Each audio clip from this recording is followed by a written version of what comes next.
Welcome to the Slop Temple. We pray this video helps. You start here, make sure the device is powered and on a stable network. This prevents interrupted downloads. Once done, disable VPNs and proxies because they often redirect update servers and cause a false up-to-date message. You should back up key settings and files now, so rollback is safe if needed. Run the system update check manually, observe error codes or timestamps.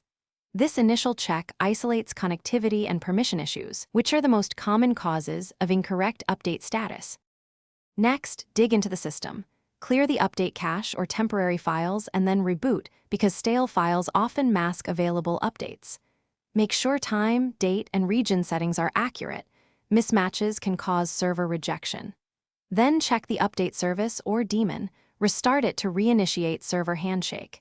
If you're prompted, run a manual command line update check to capture detailed logs. These steps force the client to revalidate metadata and help determine whether the issue is local state or server-side.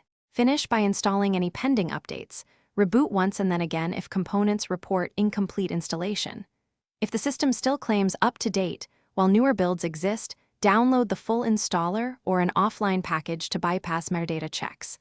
Make sure to re-enable VPNs only after verification. Finally, inspect update logs and note any error codes. They point to precise failures and speed targeted fixes. If nothing resolves, use the logs to get support or apply the offline. Thanks for watching. Consider subscribing if we helped you.